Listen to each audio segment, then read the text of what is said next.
சின்ன சின்ன வர்ணக்குயில் குஞ்சி குஞ்சி கூகுதம்மா அதிகாலை ആനന്ദം അതികാലേ ആനന്ദം അത് താനേ ആനന്ദം. എന്തുവാടേ? ആ നമ്മൾ ഇന്നലെ ഒരു കഥ പറഞ്ഞിങ്ങനെ പകുതിക്ക് വെച്ച് നിർത്തിയിരുന്നു. അപ്പം അങ്ങനെ ഭയങ്കര സന്തോഷകരമായ ഒരു ജീവിതം നയിച്ചു പോകുകയായിരുന്ന ഒരു സന്ദർഭത്തിൽ നമ്മൾ ഒരിക്കലും പ്രതീക്ഷിക്കുന്നില്ല ഇത്തരത്തിലൊരു പ്രശ്നം ഞങ്ങൾ നേരിടേണ്ടി വരും എന്നുള്ളത്. അതുകൊണ്ട് തന്നെ ആയിരിക്കാം ഇത് നേരിടും എന്നുള്ളത് നമുക്കറിയാൻ പാടില്ലാത്തത് കൊണ്ട് തന്നെ ആയിരിക്കാം ഞങ്ങളെ മക്കളെന്ന് പറയുന്നത് ഭയങ്കര സേഫ്റ്റിയിൽ, അതായത് അവരുടെ ബാഗ് പോലും അവര് ക്ലിയർ ചെയ്ത് വെക്കൂല. അവരുടെ ടൈം ടേബിൾ എന്ന് പറയുന്നത് ഞാൻ അവർക്ക് പഠിക്കാൻ തന്നെ ഒരു റൂം കൊടുത്തിട്ടുണ്ട്. ആ റൂമിൽ തന്നെ അവരുടെ ടൈം ടേബിൾ 5 പേരുടെയും ടൈം ടേബിൾ ഞാൻ എഴുതി ഒട്ടിച്ച് അവരുടെ പേരും എഴുതി ഒട്ടിച്ചിട്ടുണ്ട്. അതുപോലെ തന്നെ സ്കൂളിൽ പോകുന്നതിന് മുമ്പ് മറന്നു പോകാതിരിക്കാനായിട്ടുള്ള ഒരു ചാർട്ട് എഴുതി ഒട്ടിച്ചിട്ടുണ്ട്. അപ്പോൾ അതൊക്കെ വെച്ചിട്ട് എൻ്റെ ഹസ്ബൻഡ് തന്നെ കുട്ടികളുടെ ഡ്രസ്സ് കുട്ടികളുടെ ബാഗ് പാക്ക് ചെയ്ത് കൊടുക്കുമായിരുന്നു. രാവിലെ എണീറ്റ് കഴിഞ്ഞാൽ ഈ വൈകുന്നേരം പഠിച്ചിട്ട് മക്കളെ സാധനങ്ങൾ അവിടെ ഇവിടെ ആയിട്ട് ഇടുമായിരുന്നു. ഇതെല്ലാം രാവിലെ ഞങ്ങൾ എണീക്കുന്നതിന് മുമ്പേ തന്നെ അദ്ദേഹം എണീറ്റ് എല്ലാവരുടെ ബോക്സിൻ്റെ അകത്തും ഓരോ പേനയും പെൻസിലും റബ്ബറും കട്ടറും അവിടെ കിടക്കുന്ന സാധനങ്ങളെല്ലാം എടുത്ത് ഇങ്ങനെ സെറ്റാക്കി ഇവരുടെ ബാഗുകളിൽ വെച്ച് കൊടുക്കുമായിരുന്നു. പിന്നെ എനിക്കുള്ള എൻ്റെ ജോലി എന്ന് പറയുന്നത് ഭക്ഷണം ഉണ്ടാക്കി അവരെ പാക്ക് ചെയ്ത് അവരെ സ്കൂളിൽ കൊണ്ടുവന്ന് ആക്കുക എന്നുള്ളത്. അപ്പോൾ ഉമ്മേൻ്റെയും പാപ്പയുടെയും പിന്നെ തണലിലും കെയറിങ്ങിലും സ്നേഹത്തിലും ഇങ്ങനെ മതിമറന്ന് ജീവിക്കുന്ന കുട്ടികളും കൂടിയായിരുന്നു കേട്ടോ എൻ്റെ മക്കളെന്ന് പറയുന്നത്. അങ്ങനെ ഇരിക്കുമ്പോഴാണ് സ്കൂള് തുറന്ന് 5ാമത്തെ ദിവസം, സ്കൂള് ഓപ്പൺ ചെയ്ത് 5ാമത്തെ ദിവസം, അതായത് ജൂൺ 5-ന് എൻ്റെ ഹസ്ബൻഡ് തളർന്നു വീഴുന്നു. ഒരു വൊമിറ്റിംഗ് ആയിരുന്നു തുടക്കം. അപ്പം ഞങ്ങൾക്ക് ഇതിനു മുമ്പ് അറിയാം ഇദ്ദേഹത്തിന് BP ഭയങ്കര കൂടുതലാണ്, 200-ന് മുകളിലാണ് BP. അപ്പോൾ പക്ഷെ അതിൻ്റെ ഒരു ശാരീരിക വൈമുഖ്യത അല്ലെങ്കിൽ ശാരീരിക പ്രശ്നങ്ങളൊന്നും തന്നെ കാണിക്കാത്തത് കൊണ്ട് തന്നെ ഞങ്ങൾ പ്രതീക്ഷിക്കുന്നില്ല ഇത് സ്ട്രോക്കാണ് എന്ന്. ഞാൻ കരുതുന്ന പോലും ഇല്ല ഇത് സ്ട്രോക്കാണ് എന്നുള്ളത്. അപ്പോൾ എപ്പോഴും ഇങ്ങനെ ഫുഡ് അലർജി ഉണ്ടാകാറുണ്ട്. അപ്പോൾ ആ ഒരു രീതിയിൽ വൊമിറ്റ് ചെയ്തത് എന്ന് വിചാരിച്ചിട്ട് ഒന്ന് കിടക്കണം, എനിക്കൊന്ന് കിടന്നാൽ മതി എന്ന് പറഞ്ഞിട്ട് കിടന്ന് പിന്നീട് എണീറ്റ് ബാത്റൂമിൽ പോകണം എന്ന് പറഞ്ഞിട്ട് എണീറ്റ് ബാത്റൂമിലോട്ട് പോകാൻ എണീക്കുമ്പോഴാണ് ബാലൻസ് ഇല്ല. ഒരു സൈഡ് ബാലൻസ് ഇല്ലാതെ ഇങ്ങനെ വഴുകി വീഴുന്നുണ്ടായിരുന്നു. പിന്നെ ഞാൻ എന്നെ താങ്ങി ബാത്റൂമിൽ കൊണ്ടുപോയി. ബാത്റൂമിലും വഴുക്കി വീഴുന്നുണ്ടായിരുന്നു. അപ്പോഴും ഇങ്ങനെ ഭയങ്കരമായ ഒരു ഭക്ഷണത്തിനോട് ഒരു ഭയങ്കര ആർത്തി കാണിക്കുന്നുണ്ടായിരുന്നു. എനിക്ക് എന്തെങ്കിലും ഭക്ഷണം തായോ, എനിക്ക് വിശക്കുന്ന. അപ്പം ഞാൻ രാവിലെ ഇഡ്ഡലി സാമ്പാറൊക്കെ ഉണ്ടാക്കിയിട്ടുണ്ടായിരുന്നു. തനിയെ തന്നെ ഇരുന്നിട്ട് ഭക്ഷണം വാരി കഴിക്കുന്നുണ്ടായിരുന്നു. പക്ഷേ അത് കഴിഞ്ഞിട്ട് വീണ്ടും പോയി എനിക്ക് കിടക്കണം എന്ന് പറഞ്ഞിട്ട് ചെന്ന് കിടന്നിട്ടുണ്ടായിരുന്നു. അത് കഴിഞ്ഞ് എണീറ്റ് വീണ്ടും ഒന്ന് ബാത്റൂമിൽ പോകുന്ന സമയത്ത് വീണ്ടും വീണപ്പോഴാണ് ഞാൻ പിന്നെ പക്ഷേ ഇദ്ദേഹം ഒരു വിധത്തിൽ വരാൻ വേണ്ടിയിട്ട് ഇദ്ദേഹം തയ്യാറല്ല കേട്ടോ. പക്ഷേ അടുത്ത വീട്ടിലുള്ള പയ്യന്മാരെ വിളിച്ച് പിന്നെ ഡ്രസ്സൊക്കെ ഇടിപ്പിച്ച് ഞാൻ ഓട്ടോയിൽ കയറ്റിയാണ് ഞങ്ങൾ കൊണ്ടുപോകുന്നത്. അവിടെ നിന്നാണ് അറിയുന്നത് ഇത് സ്ട്രോക്ക് ആണ് എന്നുള്ളത് അറിയുന്നത്. പക്ഷെ ലേറ്റായിപ്പോയി. പിന്നെ ബ്ലഡ് പൊട്ടി, അതിൻ്റെ ബ്ലഡിൻ്റെ ഞരമ്പ് പൊട്ടി ബ്ലീഡിങ് ഉണ്ടായത് കൊണ്ട് തന്നെ അവിടെ ജനലാശുപത്രിയിലാണ് ആദ്യം കൊണ്ടുവന്ന് കാണിച്ചത്. അവിടെ സർജറി ഡോക്ടർ ഇല്ലാത്തത് കൊണ്ട് തന്നെ മെഡിക്കൽ കോളേജിലോട്ട് വിടുകയായിരുന്നു ചെയ്തത്. പക്ഷേ പിന്നെ സർജറി ഇല്ലാതെ തന്നെ അത് നോർമലാക്കാൻ വേണ്ടിയിട്ടുള്ള ശ്രമത്തിലായിരുന്നു അവരും. പിന്നെ അതുപോലെ തന്നെ ഞാനും. ഈ ഒരു സ്റ്റോറി എന്ന് പറയുന്നത് ഇദ്ദേഹത്തിൻ്റെ ഒരു അസുഖത്തിൻ്റെ സ്റ്റോറി ഞാൻ ഒരുപാട് തവണ പറഞ്ഞിട്ടുള്ളത് കൊണ്ട് തന്നെ വീണ്ടും ഞാൻ അതിങ്ങനെ പറയാൻ വേണ്ടിയിട്ട് ആഗ്രഹിക്കുന്നില്ല. എന്തായാലും 21 ദിവസം വരെ മെഡിക്കൽ കോളേജിൽ പിന്നെ ഉണ്ടായിരുന്നു. ഈ 21 ദിവസത്തിൻ്റെ ഇടയിൽ ഒരു ദിവസം പോലും ഹെൽത്ത് കണ്ടീഷൻ അദ്ദേഹത്തിൻ്റെത് ഓക്കെ ആയിരുന്നില്ല. ഓരോ ദിവസവും പിന്നെ 5ാമത്തെ ദിവസം അവിടെ കൊണ്ടുപോയി 5ാമത്തെ ദിവസം അദ്ദേഹത്തിനെ MD ICUയിലോട്ട് ഷിഫ്റ്റ് ചെയ്യുകയായിരുന്നു. ഈ MD ICUയിൽ കുറേ ദിവസം എനിക്ക് തോന്നുന്നു മൊത്തം നമ്മളൊരു 21 ദിവസമാണ് അവിടെ ഉണ്ടായിരുന്നത്. അതിൽ 5 ദിവസം മാത്രമാണ് വാർഡിൽ കിടന്നത്. ബാക്കിയുള്ള ദിവസമൊക്കെ MD ICUയിലായിരുന്നു.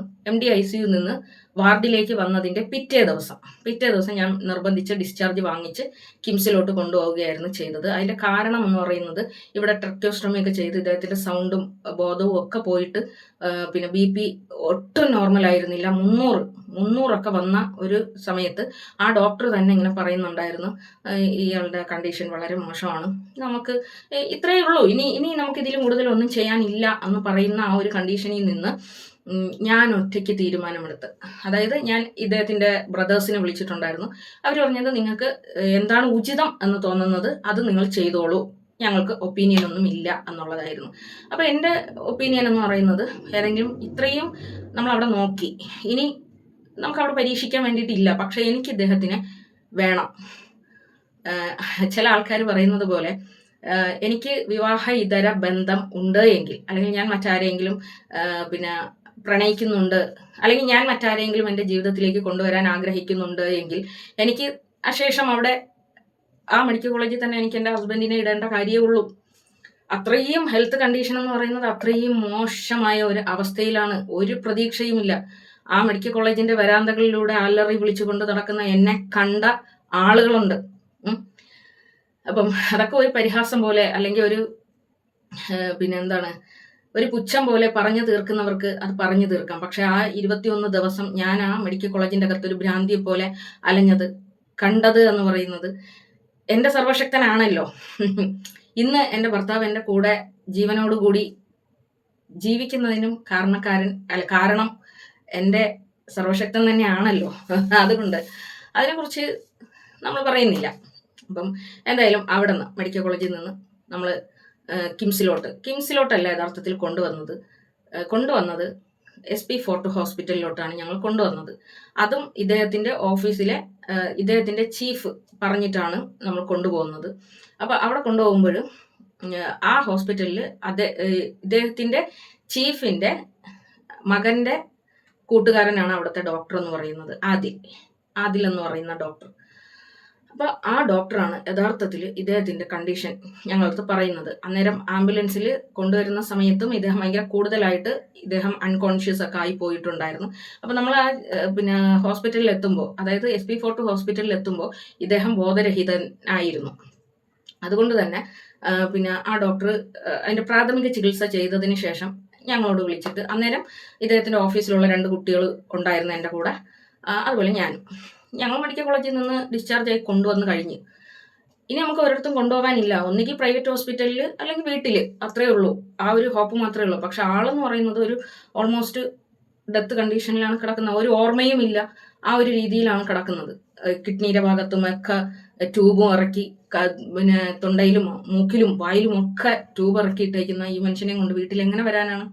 അപ്പോൾ അവിടെ SP ഫോർട്ട് ഹോസ്പിറ്റലിൽ ഡോക്ടർ ആദിൽ പറഞ്ഞു, ഇദ്ദേഹത്തിൻ്റെ കണ്ടീഷൻ എന്ന് പറയുന്നത് വളരെ ക്രിട്ടിക്കൽ ആയിട്ടുള്ള ഒരു കണ്ടീഷനാണ്, നമുക്കൊന്നും ചെയ്യാൻ വേണ്ടിയിട്ട് പറ്റൂല. ഇവിടെ നമുക്ക് ICU സംവിധാനം, അതായത് ഹൈ കെയർ ICU ഇവിടെ ഇല്ല. അതുകൊണ്ട് തന്നെ ഇദ്ദേഹത്തിൻ്റെ ഈ ഒരു കണ്ടീഷൻ ആയതുകൊണ്ട് തന്നെ ICUവിലായിരിക്കണം ഇദ്ദേഹത്തിനെ കെയർ ചെയ്യേണ്ടത്. ആ ഒരു സംവിധാനം ഇവിടെ ഇല്ലാത്തത് കൊണ്ട് തന്നെ ദയവ് ചെയ്ത് നിങ്ങൾ ഹൈ കെയർ, ഇദ്ദേഹത്തിനെ രക്ഷപ്പെടുത്തണം എന്ന് നിങ്ങൾക്ക് ആഗ്രഹമുണ്ടെങ്കിൽ ഹൈ കെയർ ഉള്ള ICU ഉള്ള ഒരു ഹോസ്പിറ്റലിലേക്ക് ഇദ്ദേഹത്തിനെ എത്രയും പെട്ടെന്ന് മാറ്റേണ്ടതാണ് എന്ന് പറഞ്ഞിട്ടുണ്ടായിരുന്നു.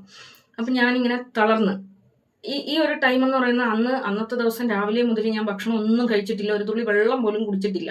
രാവിലെ ഡോക്ടർ റൗണ്ട്സിന് വരുമ്പോൾ, അതായത് തലേ ദിവസം ഇദ്ദേഹത്തിനെ ഡിസ്ചാർജ് ആക്കി ബെഡിലേക്ക് കൊണ്ടുവരുന്നു. അവിടെ മുതൽ ഇദ്ദേഹം ഭയങ്കര പിന്നെ ഈ ട്രക്യോസ്റ്റമി ചെയ്തിട്ട് അതിൻ്റെ ഒരു വിമ്മിഷ്ടം എന്ന് പറയുന്നത് ഭയങ്കരമായിരുന്നു.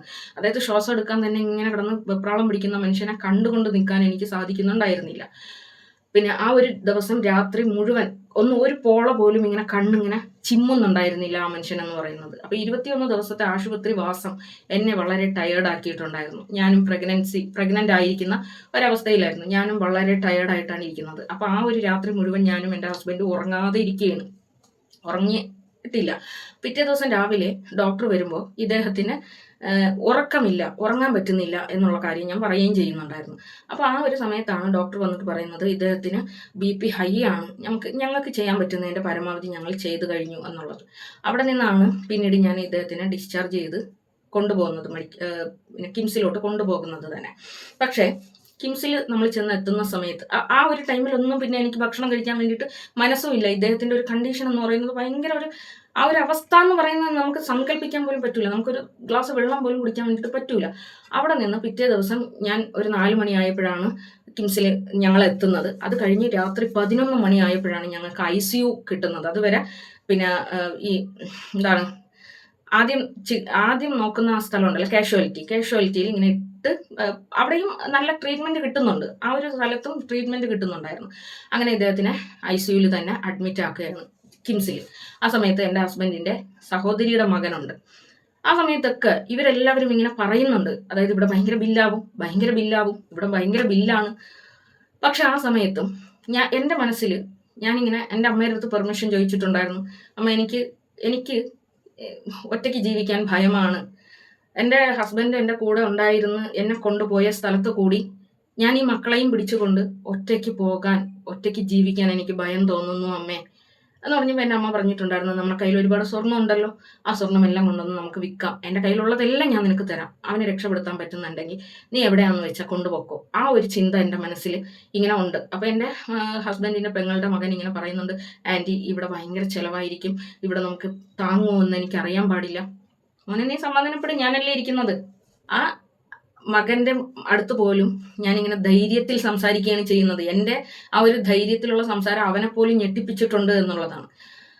അത് കഴിഞ്ഞ് കിംസിയിൽ നിന്ന് 26 ദിവസത്തെ വാസത്തിന് ശേഷം 26 ദിവസം കഴിഞ്ഞ് ഞങ്ങൾ തിരിച്ചിറങ്ങുമ്പോൾ 4 ലക്ഷം രൂപയുടെ ഒരു ബില്ല് എനിക്ക് ആ ഹോസ്പിറ്റലിൽ നിന്ന് തന്നിട്ടുണ്ടായിരുന്നു. ആ സമയത്ത് പോലും ഞാൻ പതറിയില്ല. എൻ്റെ സ്വർണങ്ങളെല്ലാം ഓരോ ദിവസം കൊണ്ടുപോയി ഞാൻ വിറ്റ് ഞാൻ ആ ഹോസ്പിറ്റൽ ബില്ല് അടച്ചിട്ടുണ്ട്. എൻ്റെ ഹസ്ബൻഡിൻ്റെ ജോലി സ്ഥലത്ത് നിന്ന് എനിക്ക് PF-ൻ്റെ തുക ഞാൻ വിഡ്രോ ചെയ്തിട്ടുണ്ടായിരുന്നു. അതുപോലെ തന്നെ എൻ്റെ അമ്മ ജോലി ചെയ്യുന്ന മുമ്പ് ജോലി ചെയ്തിരുന്ന വീട്ടിൽ നിന്ന് ഞങ്ങൾക്ക് ഹോസ്പിറ്റലിലത്തേക്ക് വേണ്ടിയിട്ട് ഒരു എമൗണ്ട് അവർ തന്നിട്ടുണ്ടായിരുന്നു. ടൈമിൽ പോലും ഞാൻ എൻ്റെ ഫാമിലിയിൽപ്പെട്ട ഒരാളോടും എനിക്ക് നിങ്ങൾ ക്യാഷ് തരൂ, എനിക്ക് ഈ ബില്ല് അടയ്ക്കാൻ നിവൃത്തിയില്ല, നിങ്ങൾ എന്നെ സഹായിക്കൂ എന്ന് ഞാൻ പറഞ്ഞിട്ടില്ല. എൻ്റെ ഫാമിലിയിൽ പോലും ഞാൻ ചോദിച്ചിട്ടില്ല എനിക്ക് ഇത്തരത്തിൽ നിങ്ങൾ സഹായം ചെയ്യൂ എന്ന്.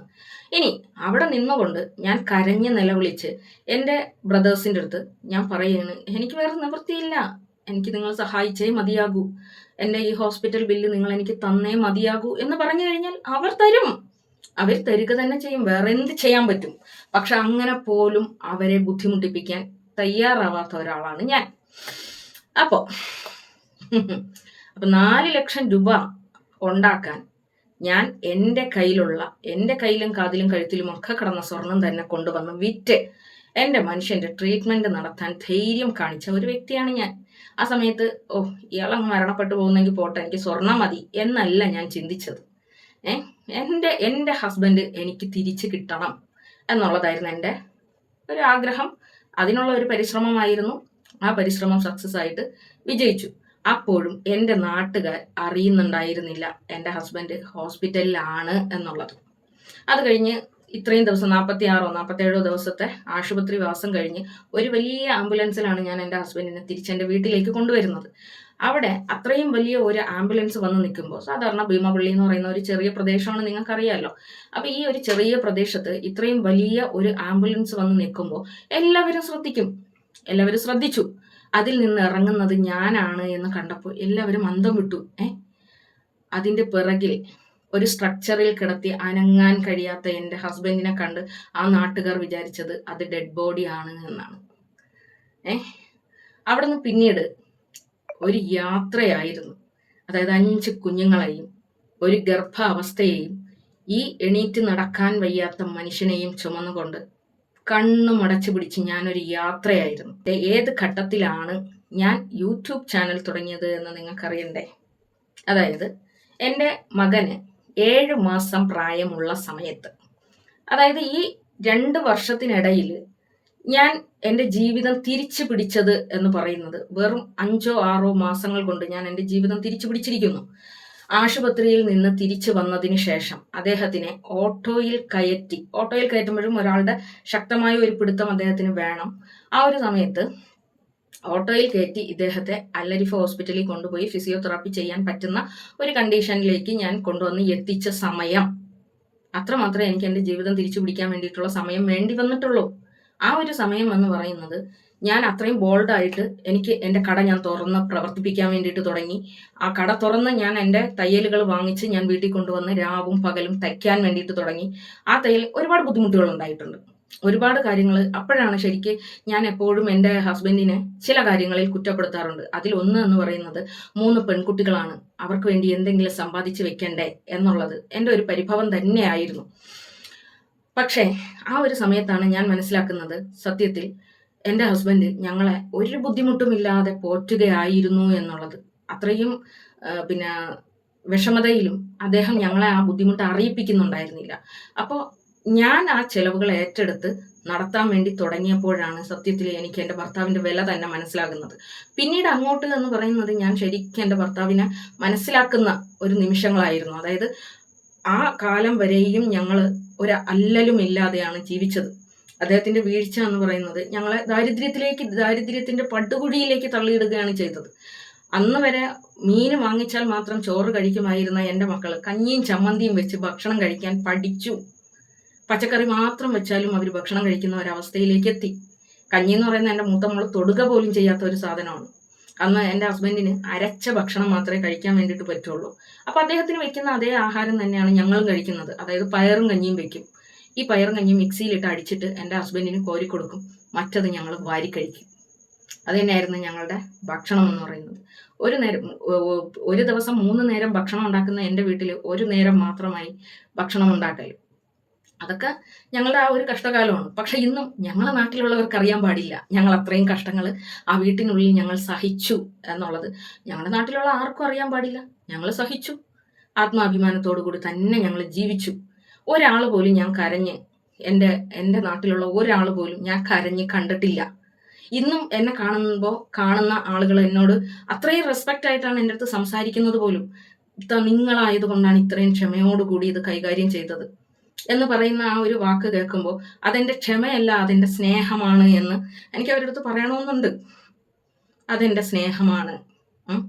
യൂട്യൂബ് ഞാൻ എപ്പോഴാണ് തുടങ്ങുന്നത് എന്നുള്ളതാണ് നമ്മളിവിടെ പറഞ്ഞു വന്നത്. അതായത് ജൂൺ 5-നാണ് എൻ്റെ ഹസ്ബൻഡ് സുഖമില്ലാതാകുന്നത്. ജനുവരി 17-ന് ഞാൻ സുന്ദരനായ ഒരു മകനെ പ്രസവിക്കുന്നു. ആ മകനെ പ്രസവിച്ച് എൻ്റെ മക്കളാണ് എൻ്റെ മോനെ എടുക്കുന്നത്. എൻ്റെ മോൾ ഇന്നും പറയും, ഉമ്മച്ചി അവനെ എൻ്റെ കയ്യിൽ കൊണ്ടുവന്ന് തരുമ്പോൾ ഞാൻ മോനെ എന്ന് വിളിച്ചപ്പോൾ അവൻ എന്നെ നോക്കി ചിരിച്ചു ഉമ്മച്ചി എന്ന്. ആ ചിരി ഇന്നും എൻ്റെ മോൻ്റെ മുഖത്തുണ്ട് കേട്ടോ. എൻ്റെ മക്കളെല്ലാവരും ചിരിച്ചുകൊണ്ട് ജീവിക്കുന്ന മക്കളാണ്. അവരെ കരയാൻ ഞാൻ സമ്മതിക്കാറില്ല. അവർ കരയുന്ന ഒരു സന്ദർഭം വരുമ്പോഴും ഞാൻ പറയും, അയ്യേ ഇതിനാണ് കരയുന്നത് എന്ന് ചോദിക്കും. അത് എൻ്റെ മോനും ആ ഒരു കണ്ടീഷൻ തന്നെ. അന്ന് തുടങ്ങിയ ചിരി അവൻ ഇന്നും അവൻ്റെ മുഖത്ത് ആ ഒരു ചിരിയില്ലാത്തൊരു സമയമില്ല. അപ്പോൾ അവൻ ജനിച്ച് 7 മാസങ്ങൾ കഴിഞ്ഞപ്പോൾ നിങ്ങളൊന്ന് ആലോചിച്ച് നോക്കണം. എൻ്റെ ഗർഭാവസ്ഥയിൽ 5-ാം മാസത്തിൽ ഞാൻ എൻ്റെ ജീവിതം തിരിച്ചു പിടിച്ച് ഞാൻ ജോലി ചെയ്ത് എൻ്റെ മക്കളെയും എൻ്റെ കുടുംബത്തെയും പോറ്റുന്ന ഒരവസ്ഥയിലെത്തി, ഒരാളോടും ചോദിക്കാതെ. എടാ, ആ സമയത്തൊന്നും എൻ്റെ അമ്മ പോലും അറിയുന്നില്ല ഞാൻ പ്രഗ്നൻ്റ് ആണ് എന്നുള്ള കാര്യം പോലും. എൻ്റെ അമ്മയുടെ ഇന്നും ഞാൻ 1 രൂപ പോലും വന്ന് വാങ്ങുന്നും ഉണ്ടായിരുന്നില്ല, ചിലവിനെന്ന് പറഞ്ഞിട്ടായിരുന്നാലും ഒന്നിനും. ഇപ്പൊ പിന്നെ പിള്ളേർ എന്തെങ്കിലും ആവശ്യങ്ങൾ വരുമ്പോൾ അമ്മൂമ്മേനെയാണ് വിളിക്കുന്നത്. അമ്മൂമ്മ എനിക്ക് അത് വേണം, ഇത് വേണം എന്ന് പറയുമ്പോൾ അമ്മ അയച്ചു കൊടുക്കും. അന്നെന്ന് പറയുന്നത് ഞാൻ അത്ര പോലും എൻ്റെ അമ്മേനെ ബുദ്ധിമുട്ടിപ്പിക്കാൻ വേണ്ടിയിട്ട് തയ്യാറായിട്ടില്ല. ഇന്നും ജീവിച്ചിരിക്കുന്നുണ്ട് അവർ. ഞാൻ ഈ പറയുന്ന വീഡിയോ അവർ കാണുന്നുണ്ട്. അവർക്കറിയാം ഞാൻ ഒരാളെയും ബുദ്ധിമുട്ടിപ്പിക്കാറില്ല. ഒരാളുടെയും കഷ്ടപ്പാടിൻ്റെ അന്നം ഞാൻ വാങ്ങാറില്ല, കൈപ്പറ്റാറില്ല. അപ്പൊ അത്രയും കഷ്ടപ്പെട്ട് പടപൊരുതി നിങ്ങൾക്കൊന്നും സങ്കല്പിക്കാൻ പോലും പറ്റൂല. ഒരു ഗർഭാവസ്ഥയിൽ 5 കുഞ്ഞുങ്ങൾക്ക് വെച്ചുണ്ടാക്കി, അവർക്ക് വെച്ചുണ്ടാക്കാനുള്ള വക കണ്ടെത്തി. എൻ്റെ ഹസ്ബൻഡിനെ കുളിപ്പിക്കണം, നനപ്പിക്കണം, പല്ല് തേപ്പിക്കണം, ബാത്റൂമിൽ കൊണ്ടുപോകണം, അങ്ങനെ തുടങ്ങിയിട്ടുള്ള എല്ലാ കാര്യങ്ങളും ചെയ്ത് ജീവിത മാർഗവും കണ്ടെത്തി മക്കൾക്ക് വെച്ചുണ്ടാക്കി. ആ ഒരു ജീവിതം എന്ന് പറയുന്നത് എൻ്റെ ഒരു സ്ട്രെയിൻ തന്നെ ആയിട്ടുള്ള ഒരു ജീവിതം തന്നെയാണ്. അതിനെയൊക്കെ ഇന്ന് ഇരുന്ന് ഒരു ദേഹമനങ്ങി പണിയെടുക്കാൻ പോലും കഴിയാത്ത ചില്ലറ മക്കളെ മാത്രം വെച്ച്, 1-2 മക്കളെ മാത്രം വെച്ച്, എൻ്റെ മക്കളുള്ളത് കൊണ്ട് എനിക്ക് പണിയെടുക്കാൻ സാധിക്കില്ല എന്ന് പറഞ്ഞ് നിലവിളിച്ച് കരയുന്നവർ എന്നെ പരിഹസിക്കുന്നത് കാണുമ്പോൾ പുച്ഛിക്കാൻ പോലും തോന്നുന്നില്ല എന്നുള്ളതാണ്. പിന്നെ വേറൊരു കാര്യം എന്ന് പറയുന്നത്, എൻ്റെ മകൻ്റെ ജനനത്തിന് ശേഷം എന്നല്ല, ഞാൻ പ്രഗ്നൻ്റ് ആയിരിക്കുന്ന കാലത്ത് പോലും എൻ്റെ ഹസ്ബൻഡ് എൻ്റെ ഗർഭത്തിൻ്റെ പേരിൽ ഒരു സംശയം ഉന്നയിക്കാത്രത്തോളം കാലം, എൻ്റെ കുഞ്ഞ് ജനിച്ചു വീണതിന് ശേഷം എൻ്റെ മോൻ്റെ ബർത്ത് സർട്ടിഫിക്കറ്റിൽ അവൻ്റെ സ്വന്തം തന്തയുടെ പേരുണ്ട്. അതുപോലെ എൻ്റെ മകൻ്റെ പിതൃത്വത്തിൻ്റെ പേരിൽ ഒരു സ്ത്രീ അവരുടെ കുഞ്ഞിൻ്റെ പിതാവിനെ ചൂണ്ടിക്കാണിക്കാൻ അവകാശമുള്ളത് ആ സ്ത്രീക്കാണ്.